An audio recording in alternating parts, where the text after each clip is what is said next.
Hello everybody, and welcome to the Drydock episode 357. This week the questions are taken from Guide 426 on the Baltimore class cruisers, the heavy cruisers of the US Navy, and the Wednesday video on cruiser and destroyer actions of World War II, centered around convoys. BK Zhong asks, why did the Imperial Japanese Navy even try, though they failed, to meet treaty limits on their cruisers if they were still planning to lie about their displacements? In very abbreviated terms, the Japanese started out kind of intending to actually follow the Washington Naval Treaty restrictions. They were a little bit salty about what they'd ended up with, but they went back home and they went, okay, this is what we reckon we need out of our, in this case, cruiser hull designs, in order for quality to overcome quantity. And they weren't really prepared to compromise on that. So they would draw up plans and go, okay, we think we can just about get these capabilities in 10,000 tons or slightly less. Then as they went through the design and build process, it turned out that, that wasn't going to happen. Not with the speed, the protection and the firepower that they demanded from their designers. But where most navies that were obliged by the treaties to theoretically follow them would have then turned around and gone, okay, what do we need to cut to come in at under 10,000 tons? The Japanese, with that little bit of saltiness in there, went, yeah, you know what, we tried, and just went ahead with whatever it was the ship ended up displacing. And as things went on, there was also a somewhat more practical aspect to it, which was that as things moved from we tried but we failed and we can't be bothered to correct the mistake, to we're actively just going to build a bit oversize and lie about it, they realized that, well, you could probably get away with a little bit of lying and people might not question you about it. If you went completely overboard, people definitely would start questioning you about it. So, for example, if you looked at, say, the Megamis, which really, once you move over to the London Naval Treaty in the 1930s, that's where you really start to see the Japanese Navy diverging off onto the, stuff these limits as long as we can get away with it kind of thinking. If you showed up with a design that's mounting, say, a dozen 8-inch guns or 21 6-inch guns or something ridiculous like that, and a speed that was clearly over 30 knots, and you declared that, these are made of something more than tinfoil, and you claimed that everything is under 10,000 tons, everyone's going to go, you're lying, now we're time to build a response. Which is not what the Japanese want, because obviously if everybody else starts building, they'll lose a building war. They know that. And so what they're then trying to do is build a ship which looks like you could maybe justifiably defend it as 10,000 tons, or go, oh, well, it's not our fault your ship designers aren't quite as good as ours, but still be overweight and therefore, have more capacity.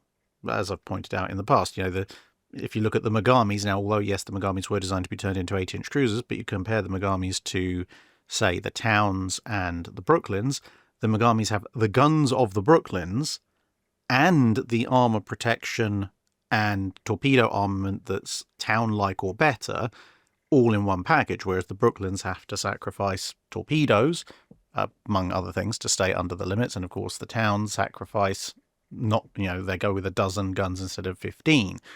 Now, this deception didn't necessarily work all the time. The Royal Navy famously accused the Japanese of basically making their ships out of aluminium foil or lying when they compared the stated displacements to what they, by even the most basic of benchmarks, thought the actual displacement was. But essentially it was just creating enough plausible deniability for Japan to technically be getting away with it, and that was the main point.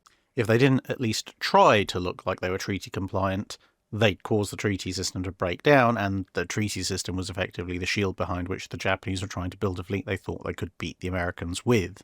Hassan Iraqi asks, while everyone wonders why the US lacked battlecruisers, something I was interested in is, Why didn't the Italian Navy build any battlecruisers, apart from maybe arguably the Caracciolo's? And related to this, based on a similar question you got in a two-part Q&A, if you were tasked with making an Italian battlecruiser line for World of Warships, for example, what would it look like? So the reasons for no Italian battlecruisers change as time goes on. At first, it's essentially because Italy's in its own miniature dreadnought arms race with the Austro-Hungarians, and frankly, the Italian shipbuilding industry and the Italian economy is nowhere near large enough to be contemplating building battlecruisers as well as battleships. And as far as the Italians are concerned, because remember, the Italian Navy at that point generally favours speed, then firepower, then protection. Their fleet is, on average, mildly faster than most others anyway, and they've got a decent range of armoured cruisers, so in the relatively confined waters of the Adriatic, the need for a full-fledged battlecruiser isn't quite as there, and they probably couldn't afford to build one anyway, so they focus on the Cavours and the Duilios, obviously after Dante Alighieri, although it should be noted that even when they're building dreadnoughts, design-wise, the Italian World War I dreadnoughts are supposed to be a little bit quicker than everybody else's. Through a variety of circumstances, they end up not being massively quicker than standard battle lines in a number of other nations, but it wasn't for lack of trying. There are some indications that a few sketch designs are drawn up just to keep their hand in, but nothing really seriously considered until you get to the immediate post-war environment where they are looking at battlecruisers. Now, the Caracciolo's, theoretically, most would rate them as fast battleships, and certainly there are somewhat more serious battlecruiser designs that date from the Caracciolo's period, which are very definitely battlecruisers. So they're faster than the Caracciolo's, and they're less well protected and slightly less heavily armed, and therefore would definitely be battlecruisers in comparison with the Caracciolo's. And then as you go through the interwar period, they actually do draft up a number of battlecruiser designs, one of which you can see on here. And this is essentially a kind of mini Renown almost, on a relatively limited displacement.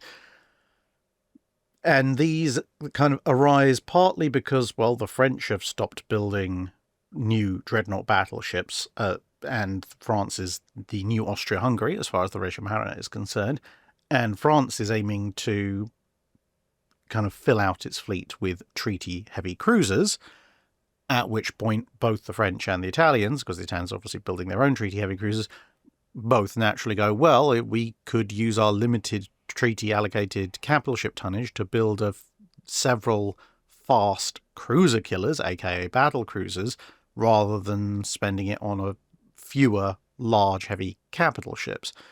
And so there's a series of designs throughout the interwar period which look at those kinds of concepts, and then they decide actually we're building the Littorios anyway.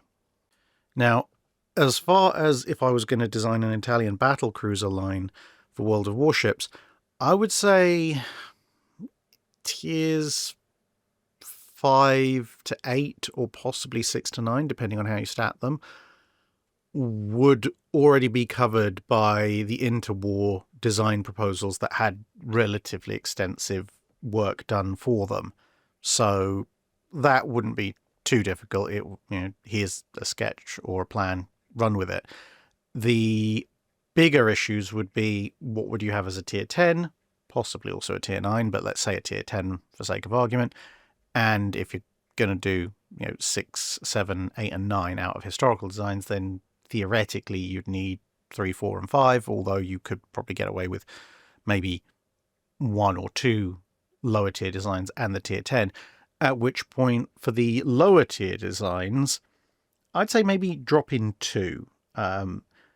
Maybe take one that is essentially Dante Alighieri, but we took off one of the triple turrets, so it's now only got 9 guns, and stuck some machinery in there, give it a bit of a speed boost. And then the other one, because the Cavours and Duilios are so alike, would actually end up, at least to me, ended up looking remarkably like the World War II era Cavours and Duilios, i.e. remove that central triple turret, fill it full of machinery, that increases your speed. Now, obviously, with a longer hull as well. So essentially almost what the Italians did with the modernisation, except without the modernisation of firepower.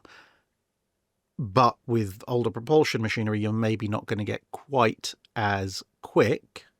So you might have to look at ditching the twins and going with a third triple. So maybe either ditch the two twins, put machinery fore and aft, and keep the three triples all under one level, or you ditch that central triple, you also ditch the two twins, but maybe you rearrange the forward superstructure a bit so that you have two 12s forward and one 12 aft.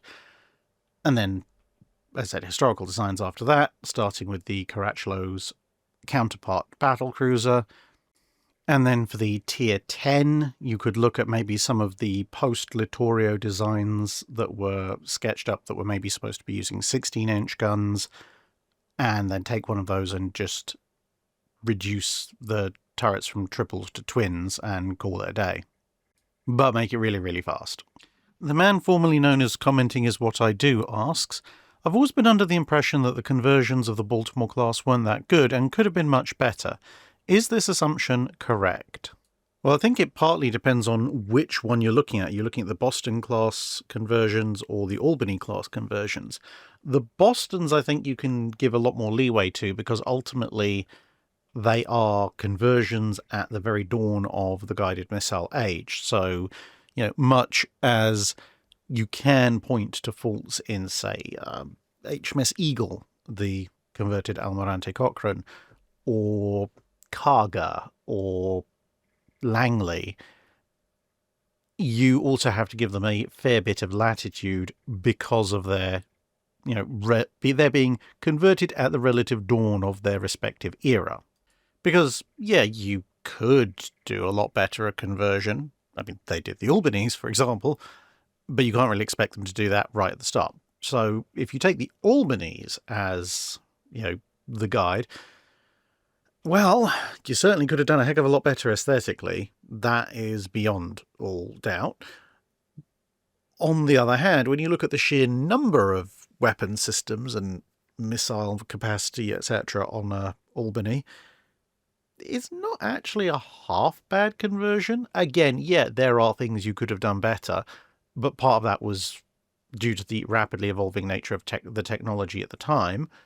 The fact that the US Navy at that point was still kind of invested in a 3-tier missile system, which obviously means you end up needing, if you're going to go full hog, 3 full different missile launch systems, Talos, Terrier and Tartar, although with the Albanese they only get Talos and Tartar, I think. But as with any conversion, they are going to suffer somewhat from the fact that their original hull was not designed for the role they've been put in. So there are going to be some inefficiencies there. The other problem that you have when you're looking at the Albanese and trying to compare them to other ships in the US Navy at the time that fill a similar role is there isn't really anything to compare them to, because the US went out of the heavy cruiser building business with Des Moines class, and none of them were made missile ships, or at least not to the scale of the Albanese at any rate. And the only cruiser, quote unquote, that's even remotely comparable in terms of size and displacement that's built afterwards is the Long Beach. And the Long Beach is a nuclear-powered cruiser, which means that there's a completely different ball game going on there in terms of its machinery space, machinery protection. Obviously, being built as a missile ship, it doesn't have the heavy armor that the Albanese had originally. And it has more of some weapon systems and less of others. Because, if you look on paper, initially the Long Beach has a Terriers and Talos, as does the Albanese, but the Albanese have an extra launcher. But then the Albanese just have one ASROC, 2 5-inch guns and some Mark 32s. Whereas the Long Beach carries a slightly heavier non-surface-to-air missile armament and goes on to have a bunch of other modifications. But then you've also got to look at the sophistication and number of radars and all sorts of other things. So even though Long Beach and the Albanese are the best direct comparison, it's still not a particularly good comparison. In much the same way as you can try and compare, say, the Lexingtons and the Yorktowns. Theoretically, they have a broadly similar air group, but they're very different hulls because one lot is a converted set of battlecruisers, the other lot's a purpose-built aircraft carrier from the ground up, and the displacement's somewhat different in both cases as well. Plus, ultimately, the channel kind of stops at the 1950s, so although I can talk in the broader strokes about the Cold War period like this, I honestly don't know enough to go into an extremely detailed breakdown of Long Beach versus Albany, or any of the other big missile cruisers versus Albany. Michael Go asks, what made the Oregon City subtype distinct from the Baltimores? The most obvious difference, when you look at them, is that the Oregon Cities have a very much more compact superstructure, and most tellingly, they just have one big funnel, as opposed to the Baltimore's slightly more expansive superstructure and two funnels. But there were also a list of other improvements that aren't quite as visible. For example, heavier mountings for the ship's engines, putting the CIC underneath the ship's armour, i.e. within the ship's citadel, which would be the first time a US cruiser had been designed that way. There was a little bit more subdivision as well compared to a Baltimore, so better resistance against flooding, reducing the hangar size, swapping around where the main and secondary directors or rangefinders were going to be found, and narrowing of the stern as well. Now, to be fair, these were all changes that were made to the Oregon City's design. Due to the ongoing build nature of the Baltimores, you'll find some of those changes were actually retroactively incorporated into the Baltimores, or some of the Baltimores, I should say, as they were being constructed, which is what makes the dividing line in differences between the Baltimores and the Oregon Cities somewhat fuzzier than it might otherwise be. And so the easiest way to do it is just to refer to, superstructure size and number of funnels. But if you want to be completely purist about it, the Oregon City was designed as a subclass with all of those and one or two other advancements. The fact that they then retrofitted some of those advancements into the Baltimores, thus making them kind of a halfway house, doesn't really change the original intent. Vicky has come back with a medley of questions, so let's try and answer them as we go. Is it possible that Billy Mitchell's bias against armour-piercing bombs could have been a result of only having low flight ceiling, low payload aircraft, which didn't have particularly good range, at which point you're essentially just dropping a high explosive bomb with a much reduced warhead? I don't think so, honestly, mostly because even at the, relatively speaking, low altitudes of bombers in the early 1920s, you could still get high enough to drop an armour-piercing bomb that would very easily go through the decks of anything that wasn't a capital ship. And bear in mind, obviously, destroyers and cruisers are numerically the far more numerous elements of an enemy fleet. And honestly, if you were trying to defend your coastlines, you're probably going to face off with a lot more of those trying to do things like blockade and everything rather than battleships. That's going to be a very rare event. And also, I mean, to be honest, the bombers could carry some pretty hefty bombs. They were dropping 2,000-pound plus bombs, which is considerably larger than the average bomb that dive bombers or even level bombers were slinging at ships in the Second World War. So the size of the bomb wasn't so much the problem.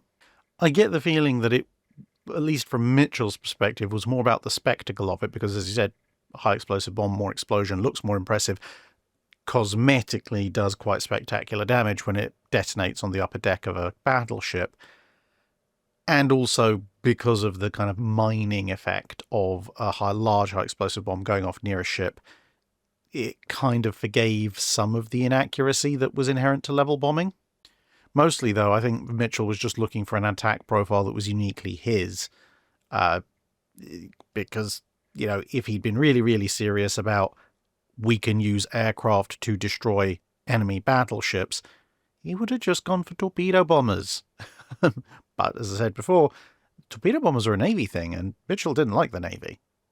Did the low height of Sable and Wolverine's flight decks result in any degree of negative training, with carrier pilots become accustomed to approaching at heights above the water that would result in a ramp strike on an operational carrier? I don't believe so, for three main reasons. The two smaller ones would be that flight deck heights varied between different classes of aircraft carrier already. So if you're trying to land on an escort carrier, or an Independence class, or a Yorktown class, or an Essex class, or a Lexington class, their flight decks are all at slightly different heights above the water, which you'd have to adjust for in any case. And the second of the smaller issues is, well, if your carrier is at sea, it's going to be pitching and rolling as well, but for the height issue, mostly the pitch. And so you're going to have to judge your approach somewhat carefully with regards to height anyway.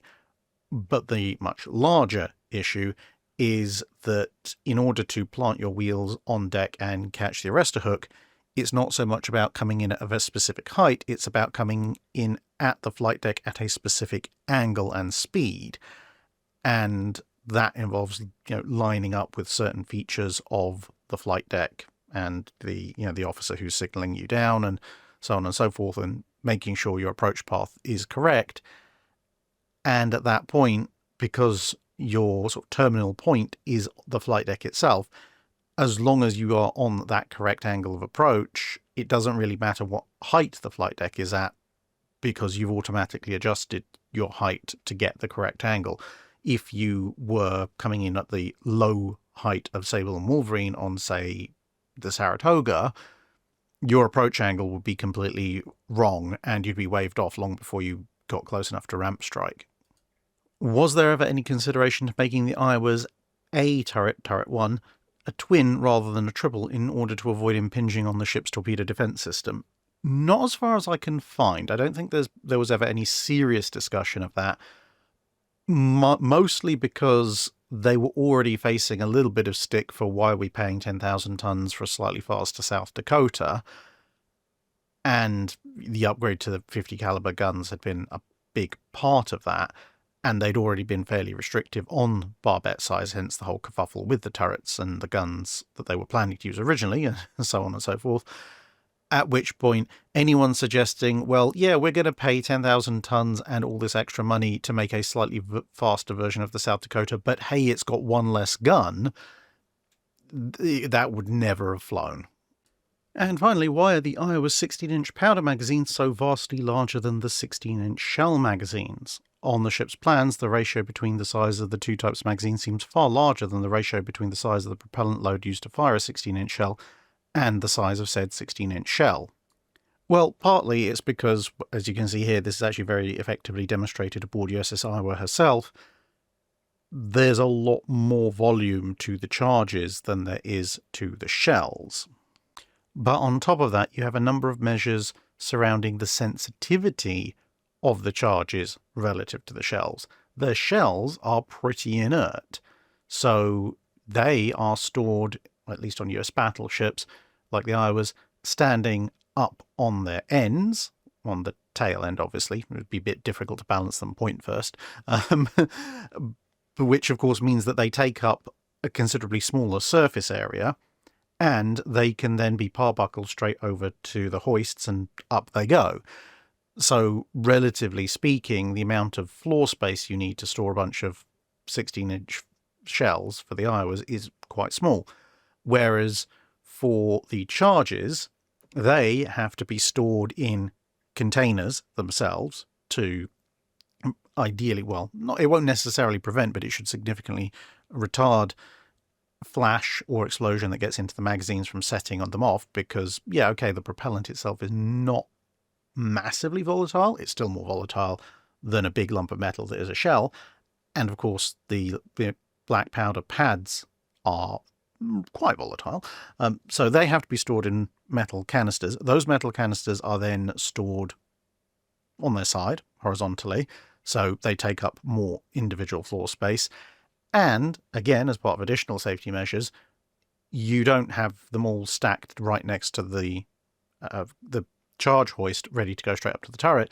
They're in separate magazines, and then you have to take them out, send them through interlocks to the hoist room, and then they go up across the hoist room into the hoist, and up they go, in order to obviously prevent flash and explosion coming down from the turret if the turret takes a hit and setting off the magazines and then causing everybody to die. So it's a combination of their volume, the safety measures and all the interlocks required, and also the storage method by being stored horizontally rather than vertically, it just means you end up with a much, much bigger powder room or propellant room as opposed to the shell rooms. Mark Bodewig asks, why did the Kriegsmarine not deploy Admiral Hipper and Admiral Scheer together for Operation Nordseetour? Quite a few reasons, actually. Firstly, if you deploy them together, well, by Kriegsmarine battle orders, realistically, any escort force that one of them can overcome, well, it can overcome alone, and any escort force that would force either the Scheer or the Hipper to turn away would probably also be strong enough for both of them to consider turning away. Obviously, there will be some edge cases, but you're not getting a huge amount there. Secondly, 2 ships deployed separately can raid in 2 separate locations, so they can cover twice as much ground, and they distract the Allied search and destroy efforts twice as much. If they're in one place, they can't search as much, and it allows a greater concentration of force against them, and the Germans are very, very well aware of the fact that whatever they put out into the Atlantic, the British and the Allies in general can bring considerably more force to bear at any one individual point than they ever can. So you're potentially inviting a very, very large British force showing up to ruin their day. There's also operational constraints. Hipper and Scheer are capable of very different top speeds. So if you do operate together and you do attract a bunch of unwanted attention, let's say a heavy cruiser squadron, for example, what then? Scheer can't outrun, let's say, 3 county class. But on her own, she's dead meat. Between the two of them, there's at least a reasonable statistical chance of perhaps coming out on top in that fight. But Kriegsmarine orders say don't engage that kind of force, withdraw if you can, and Hipper can. So now that you've attracted that kind of force, you may now have attracted a force that one ship can escape and the other can't. That's not going to end very well either way. Regardless of what happens, someone somewhere is going to be feeling very bad about it. And related to that is range. Hipper has a range about 2/3 that of Scheer. So at some point, either Scheer's going to have to break off with a bunch of fuel still in her tanks, or is going to have to go it alone anyway. And coupled with that, again, is logistics. If you have 2 ships, that's double the logistical train that any given supply ship has to keep up with. And, of course, Scheer uses diesel engines, Hipper uses more conventional steam turbines, so you'd then be asking the various scattered German logistical support vessels, if you're going to use them, to supply 2 separate kinds of fuel, 2 separate kinds of ammunition, because 8-inch and 11-inch, and lots of other things in 2 separate batches, whereas if you send them out separately, with planned rendezvous with various supply ships, you can have those supply ships fully stocked with the relevant spares and fuel. And finally, there's also just the representative loss. If you send Hipper and Scheer out together, and they both get jumped by a big British task force and sunk, or worse still, captured, that's a huge proportion of your heavy cruiser force gone instantly. Because bear in mind, at this stage, you only have 4 heavy cruisers, Hipper, Prinz Eugen, Scheer and Lutzow. And Prinz Eugen is only just commissioned. If you lose both Hipper and Scheer, that's 50% of your heavy cruisers gone instantly. Because, of course, you've already lost Admiral Spee, the Graf Spee, and Blücher. Now, while granted losing one of them means you've lost 25% of your heavy cruiser force, and that's still not brilliant, that's still a lot better than losing half all at once. So, yeah, it's too risky, and there's just a whole slew of factors arguing why you shouldn't be doing that kind of combined operation. The EDF Legacy asks, in the modern day we've seen the advent of remote-controlled sea drones to great effect and at relatively low cost. Were there any kind of equivalent in World War II and prior, excluding the human-guided kamikaze variety? Drone-wise, not really, mostly because that kind of automated self-guidance or long-range guidance system didn't really exist in, well, certainly the years prior to World War II, and during World War II, while remote control systems did exist, they weren't anywhere near as sophisticated or as long range or as jam resistant as stuff that you can get these days. So while there were small, fast, cheap, and relatively effective naval attack units, if you like you can see here, a Schnellbooter, they were not drones in as much as, they didn't have an automated control system or a remote control system. They still had people on board. So in a way, yes, kind of there was the equivalent of a remote controlled sea drone, small, cheap, expendable, designed to blow up a much, much bigger target, but they were manned, and therefore a little bit more care was taken with them, as opposed to the automated or semi-automated systems that you find today. Of course, as recently covered, a couple of months ago, there was the helm-over torpedo as a concept, but unfortunately never quite got out to sea, or at least as an operational unit. Warrant Officer Will asks, did the US or the UK ever consider adding autogyros to their carrier complements, either for fleet or escort carriers? Not that I'm aware of. The British did test autogyros at sea, mostly on our Air Force bases, although the Royal Navy did have a couple for testing as well, and you can see some of them all nicely lined up here. However, when you look at either escort or fleet carriers and autogyro capabilities of the time, the simple fact was that even compared to something like a Swordfish, an autogyro was glacially slow. We're talking sub 100 knots, which means that with a ship going one way and potentially wind going the other way, an autogyro might struggle to make any headway at all in terms of actually, getting back to a ship, which isn't ideal. And coupled with that, even compared to the most thirsty of carrier aircraft, autogyros are also hilariously short range and have almost no carrying capacity. So literally anything that you could get on an escort carrier flight deck would be better than an autogyro.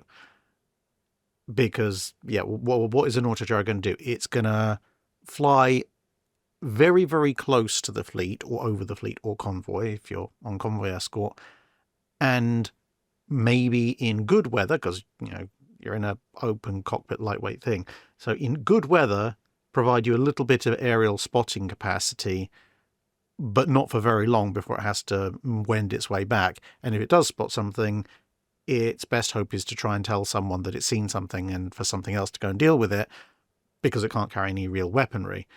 At which point, as I said, you might as well use literally any aircraft. And if you don't have access to an aircraft carrier, a K-series blimp will do a similar job. It's not that much slower. It's subject to about the same weather requirements, but it can be around for longer and it can carry weaponry. And even when you're looking at non-carrier vessels, like cruisers and so forth, well, they've already got aircraft catapults that they can launch, again, a far more capable float plane or seaplane. And yes, in bad weather, they may not be able to recover the thing, and that will limit their operational capability. But in the kind of bad weather where you wouldn't be able to recover a seaplane, there's very little chance you're getting an autogyro back either. So, yeah, much as I actually personally rather like autogyros, the technology state they were in World War II it was not suitable for their military deployment. Burnett asks, what was the cruise of the Special Service Squadron? Well, there are actually a few Special Service Squadrons in different navies at different times, but if you're referring to the one that's most often referred to by that title, so we're talking about technically the Empire cruise, this was a voyage by a squadron made up of the battlecruisers Hood and Repulse, along with most of the D-class, and then later the Australian Adelaide, which basically did a round-the-world tour of mostly British Empire holdings, as Empire Cruise might give you a clue for, but it also did a bunch of goodwill stopovers in places like the States and South America particularly. And the point of the cruise was, well, there were a lot of different points to it. Partly it was to kind of be a little bit of a thank you tour for all the various countries that had supported Britain from far distant shores during the First World War.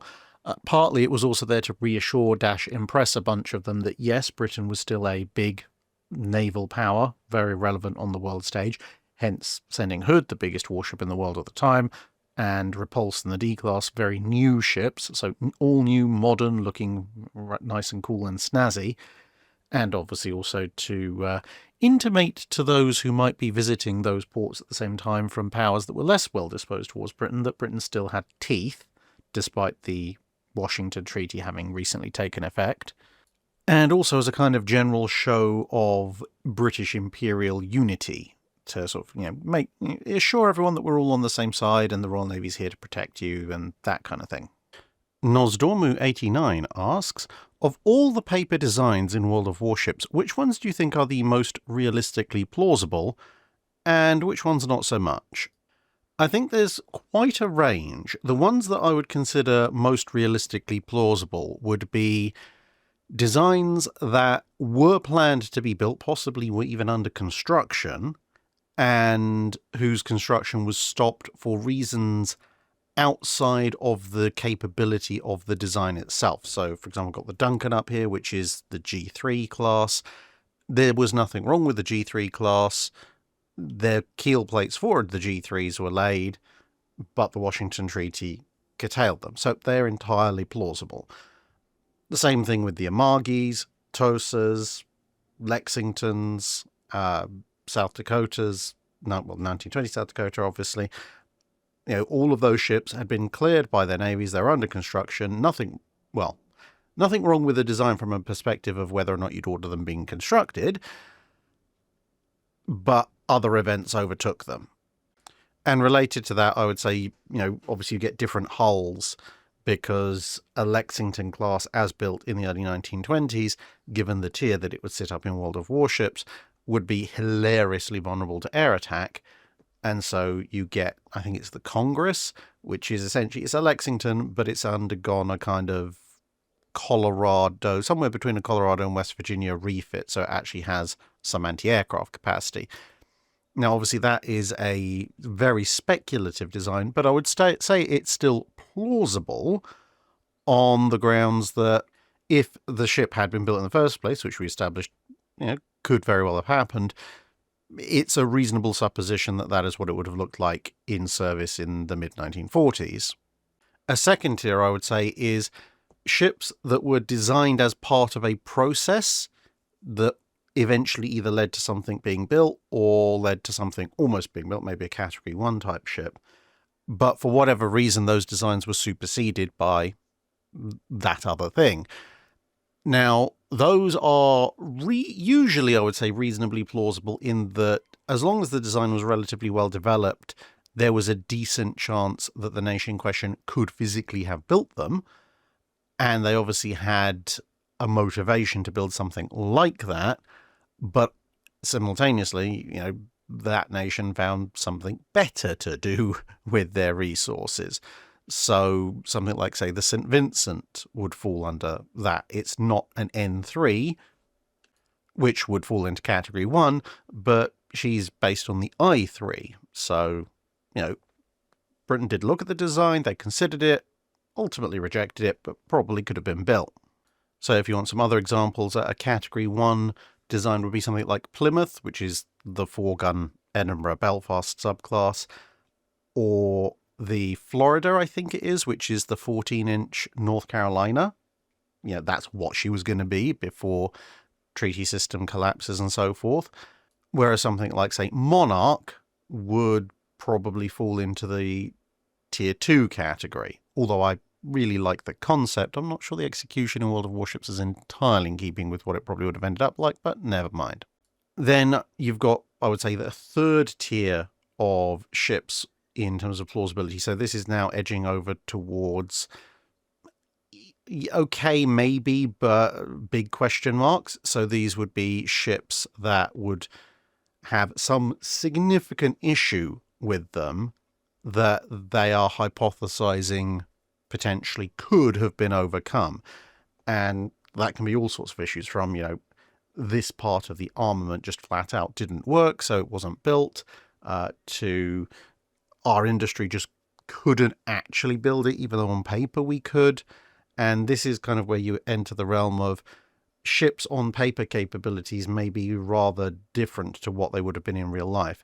So this would be the kind of tier where I would put things like maybe Sovietsky Soyuz and whatever they're calling the H-41 type design.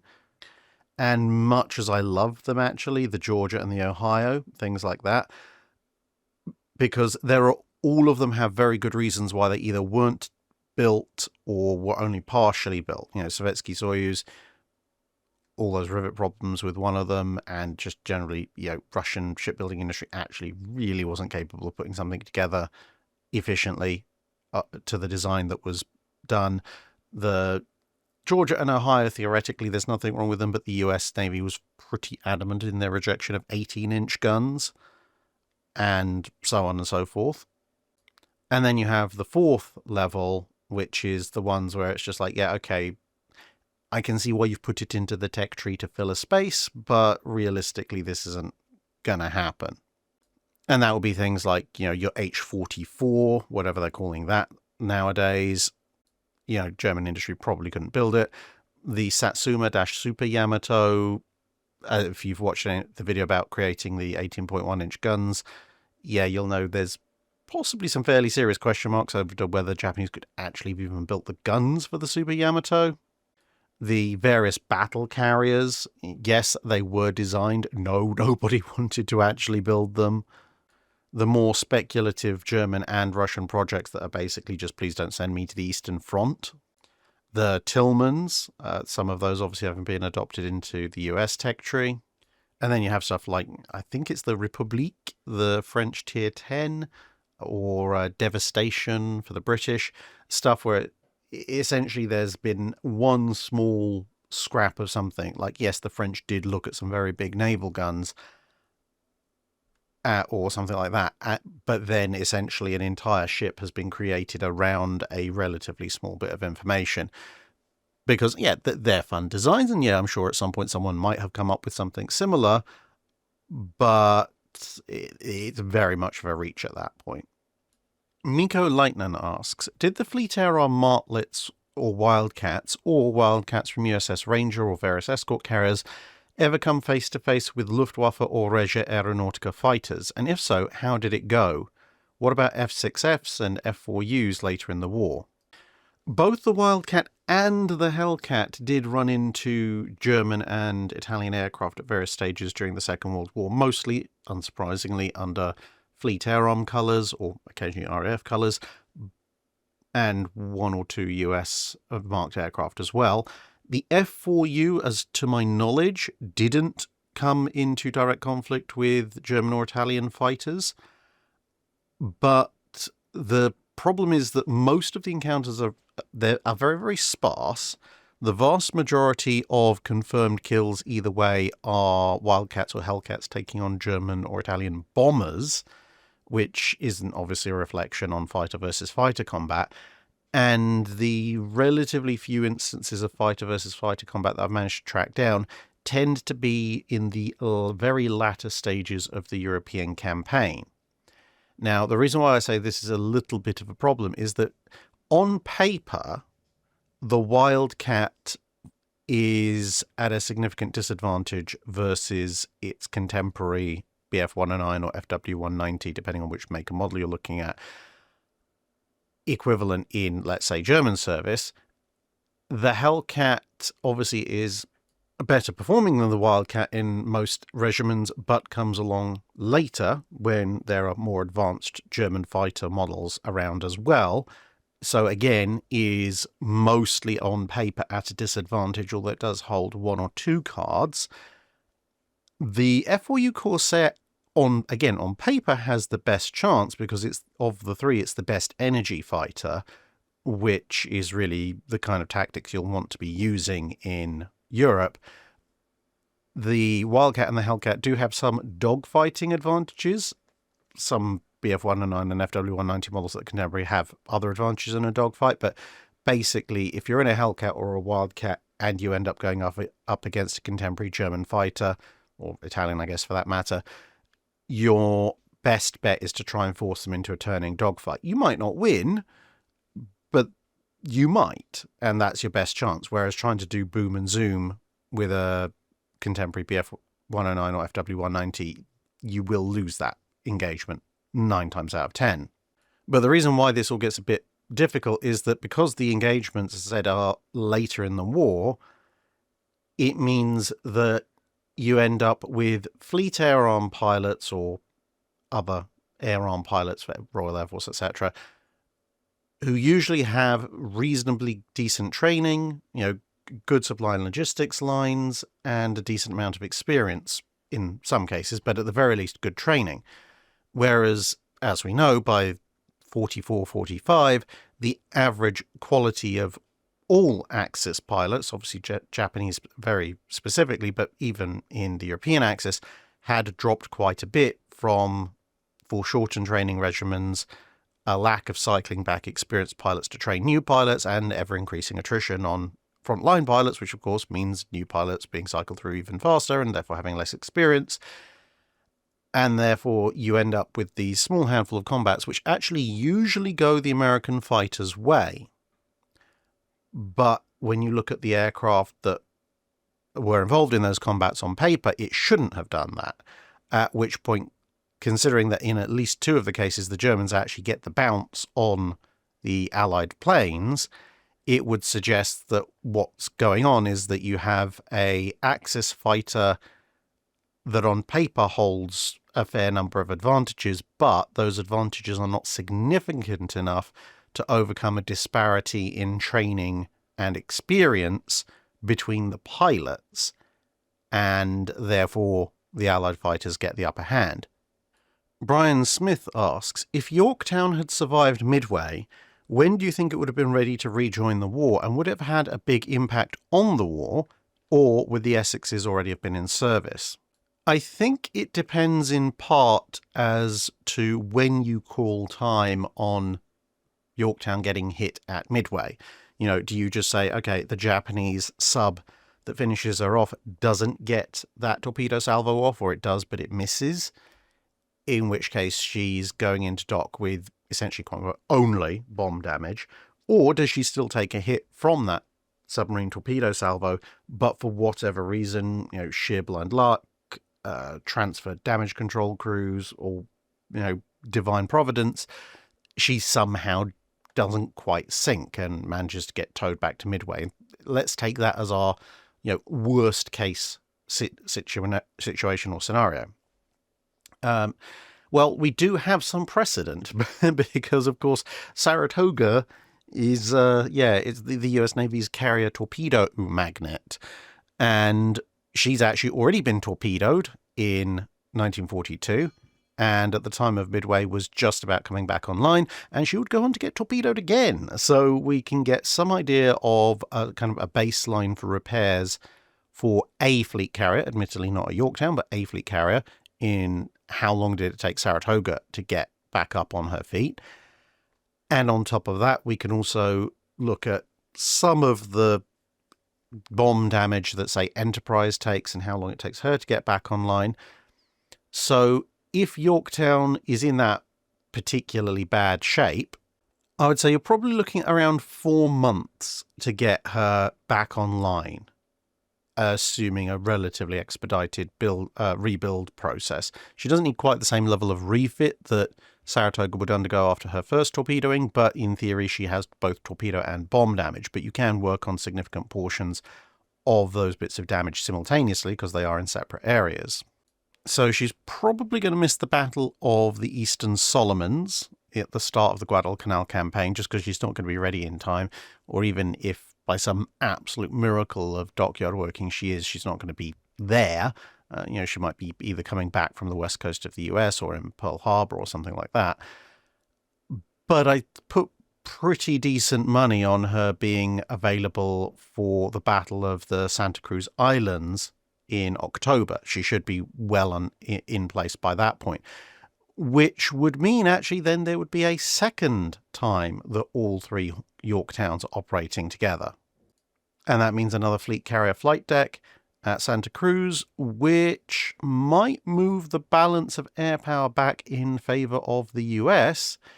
So it might go from being Japanese tactical, US strategic victory to either a draw or an outright win completely for the US. Now, assuming that, of course, that she survives that, that's locally to within the Guadalcanal campaign, probably a significant step up, a fairly big impact on the war there. In overall terms, looking across the entirety of the Pacific War, of course, much as it sounds a bit odd, one fleet carrier does not make a huge amount of difference. She might have foreshortened the Guadalcanal campaign a little bit by allowing the US to move in with a bit more dominance earlier on.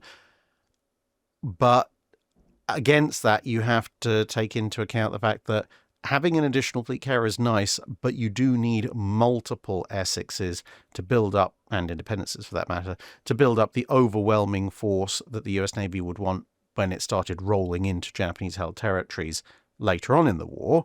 Essentially, this just gives you technically a +2 effect, because of course you lose one when she is sunk, whereas now not only are you not reducing your carrier force by 1, while you're not obviously increasing your carrier force, you're increasing the overall number of carriers you have by essentially 2. So what I mean by that is, by the end of 1942, you have Lexington and Saratoga, so that's 2.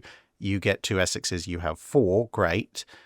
Whereas if you have Yorktown around, then you have 3 carriers, and when you add 2 Essexes, you now have 5 carriers.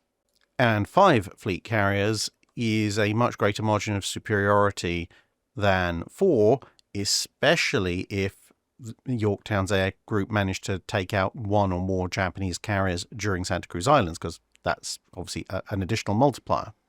Of course, the slight potential fly in the ointment there is, does this mean that the US Navy thinks it's got enough carriers to hold the line at the end of 42, not bring in victorious, and not have that very useful exchange of technology and tactics that you get at the end of 1942?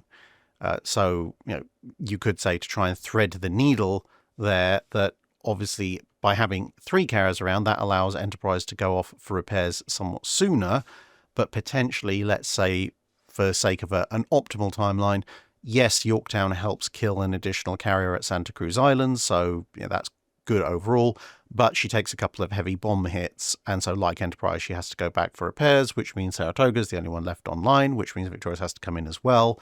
But then you have an additional carrier once she's patched up in early 43 ready to go to benefit from those lessons. Patrick Donnelly asks, if Enterprise is expended in Operation Crossroads instead of being placed in the reserves, would it be a bigger crime against history, and how would she have handled tests Able and Baker? The parameters being that she's placed the same distance away from the target point as Saratoga. Well, let's get with the second bit first. If she'd been placed the same distance as Saratoga, essentially taking Saratoga's place for whatever reason, I think she would have handled it about the same, at least at first. Test Able, Saratoga took relatively minimal damage except for the deck catching fire. I don't see any reason why Enterprise would take any additional damage compared to Saratoga, so she'd still be around for Baker. Of course, Saratoga was a lot closer to the explosion and got pretty battered and then sank in relatively short order. Now, much as Enterprise has legendary toughness, at the end of the day, Saratoga was a bigger ship, originally designed as a battle cruiser of sorts, so, the Yorktowns had to sacrifice things like torpedo defense systems and so forth, so unfortunately I don't see Enterprise surviving that. Probably taking a similar level of damage, maybe a little bit less to the superstructure, because it is a purpose-built superstructure integrated into the whole of the ship, as opposed to Saratoga's, which to a certain degree is an add-on, but it's probably going to be a very similar result. Now, in terms of would it be a bigger crime against history, I'm not actually sure, because yes, on paper, blowing up Enterprise with a couple of atomic bombs a few years after World War II has ended definitely rules her out of being preserved, and it would be, a much more questionable decision for such a historic vessel at the time. And, no doubt if that had happened, we would be railing against it today. But given the alternative, which of course that she's just broken up with very little surviving artifacts left, in some ways, given that if the alternative is the modern timeline, it might not actually be as much of a crime as her scrapping is, because of course Saratoga sank and you can still visit her wreck today, which would mean, yes, it's not ideal, but if Enterprise was expended at Crossroads, A, she would have gone down fighting for a given value thereof, or at least in action, and B, she'd still be mostly physically around for people to visit, as opposed to these days where she just doesn't exist anymore. Nathan Redder asks, I recently finished Shattered Sword, and this question has been bugging me ever since. I understand a scout plane mistaking a destroyer for a cruiser or a cruiser for a battleship or vice versa, but how do you mistake a carrier for anything else? It's literally just a floating rectangle. Or am I overestimating the visibility from a scout plane? Well, first thing you've got to do is bear in mind just how small a ship actually looks from the kind of altitude a scout plane would be flying at. So I put these two together. This is actually USS Yorktown CV-10 and USS Alabama in Charleston and Mobile, respectively, as seen on Google Earth from an altitude approximating that of the average World War II recon aircraft. Now, bear in mind that obviously that's approximate. That's assuming that Google Earth has got it right, and based on my own experiences flying at similar altitudes, I think they may be being a little generous with the zoom factor there. And of course, these are static color-corrected photos, which you can have plenty of time looking at. Whereas back in those days, you've got to account for perhaps intervening cloud layers, providing kind of mist effect. What's the light level going to be? How much light are you getting reflecting off of the sea? How much light are you reflecting getting off of the ship? What shadows is that light casting? Etc., etc. So, for example, even as it is with a rather distinctive angled flight deck on Yorktown, if you kind of blink and you miss it, the shapes can just look like vague oblongs.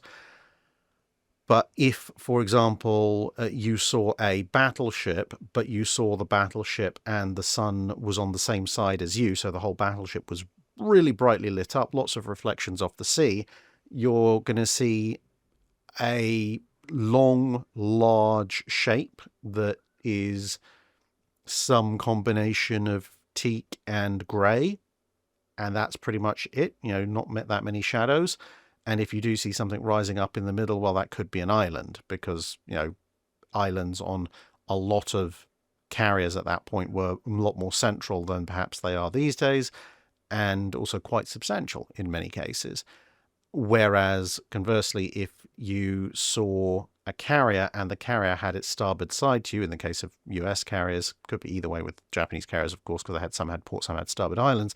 But if you had the US carrier with its starboard side towards you, and again, you had the sun at some point on your side, so also shining towards the starboard side of the carrier, then the island is going to cast a fairly large shadow across the flight deck, which then, with patterning, assuming you might be looking at it not perpendicular, you would see, again, a teak and grey large object, potentially again with mist, cloud, reflections off of the sea, etc., etc.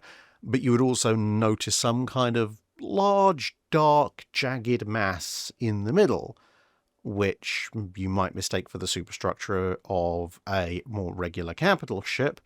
And if that carrier at that point has maybe a few aircraft right up front on the flight deck, waiting to be struck down, and a few aircraft at the back, perhaps being warmed up, ready to go, well, again, if the sun is casting shadows at just the right angle, you'd be like, oh, there's some vague, patchy shadow work fore and aft. That's probably guns casting their shadow, or gun turrets. That's probably a battleship. and you might therefore report it as such.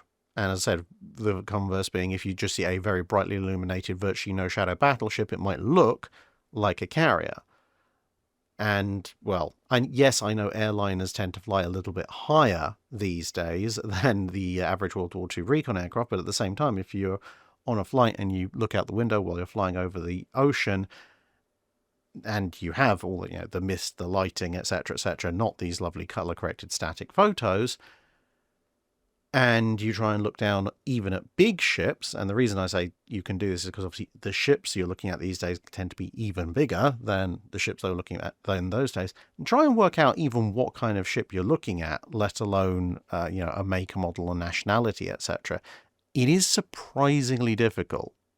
Mind you, I say this as someone who on their very first flight lesson accidentally headed for the wrong airport because I saw one airport, not the one we were heading for, and almost landed at, let's just say, an airfield I would have gotten into a lot of trouble for randomly turning up on. A.B. Coates asks, I recently learnt about the Japanese raid on Darwin in early 1942, and it got me wondering, how effective were Japan's other Pearl Harbor-esque attacks on Allied ports using carrier aviation, and how long did it take the Allies to improve their defences and start repelling these sorts of attacks? Well, the problem is, in terms of massed carrier airstrikes launched by the Japanese on Allied port facilities, there are really only 2 such instances, maybe 3 if you want to broaden the definition slightly. So, of course, you've got Pearl Harbor. Then you've got Darwin, which is another, Kiributai large strike. And potentially you could put the Japanese air attacks on Ceylon during Operation C on that list, although the individual attacks involve considerably fewer aircraft than either Pearl Harbor or Darwin, because, there are other big Japanese air attacks on ports, like the attacks on Cavite and Clark Field, which are under the auspices of the Imperial Japanese Navy, but they're not using carrier-based strikes. They're using land-based aircraft, twin-engine bombers, admittedly escorted by Zeros and things like this. But then after that, the Japanese can't pull off further big attacks like this, primarily just due to a lack of carriers, after Coral Sea and Midway and so forth. And even between those various attacks that do actually happen, of course, the carriers have to refuel, rearm, restock, move around, go under maintenance, refit, repair, etc. So I suppose you could argue to a certain extent that the Allies never managed to repel those kinds of attacks, but then all of those attacks happen in the first few months of Japan's involvement in the Second World War, whereas if they'd tried that again in, say, late 42, early 43 against something, there would have been considerably more defences in place, and they would have suffered significantly higher casualties.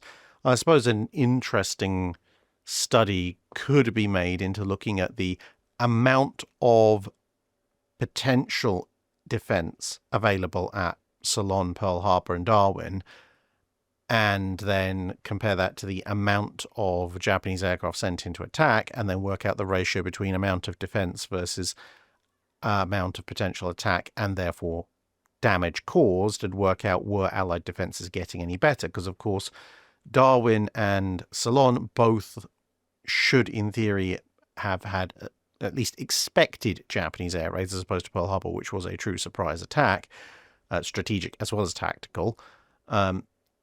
So,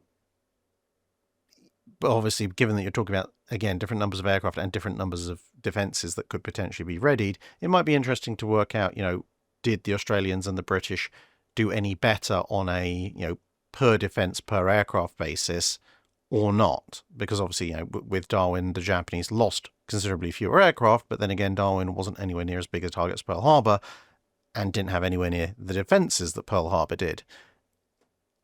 Glenn Ricafrente asks, have you found confirmation that the County class really were fitted for, but not with, additional armour, or is it still just speculation?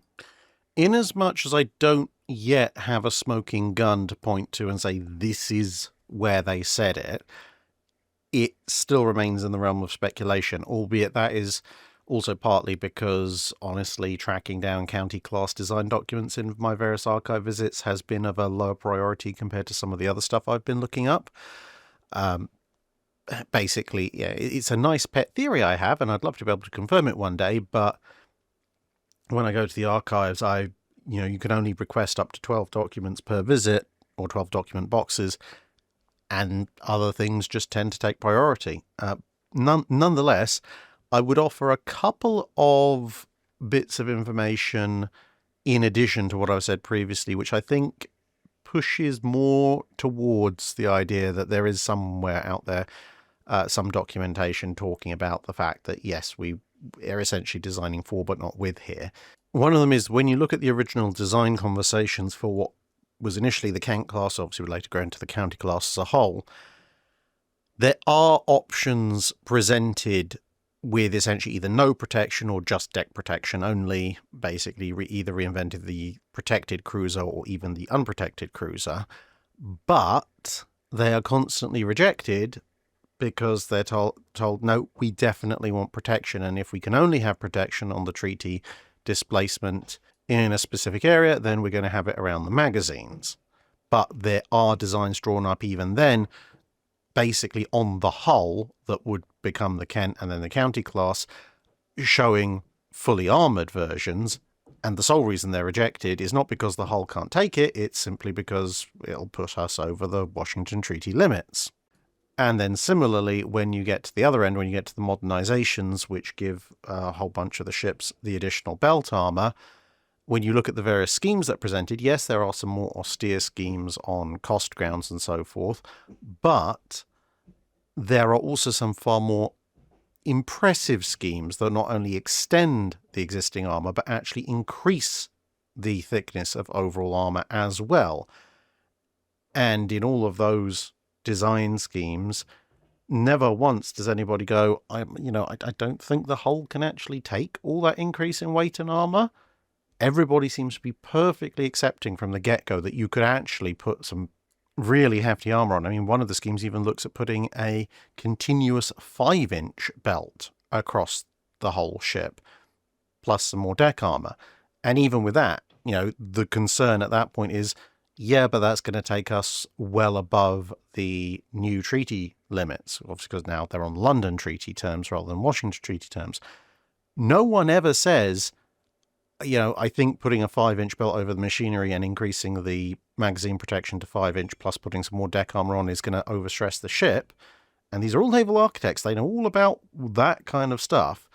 It's literally just how much can we get away with under the London Naval Treaty with perhaps a 300-ton margin over 10,000, which makes me suspect that, even more so, they knew that the hull could take an awful lot more armor than they'd initially put on the thing, coupled, as I said, and as I mentioned before, with pictures like this, showing the ships pre-war where they're all riding suspiciously high in the water.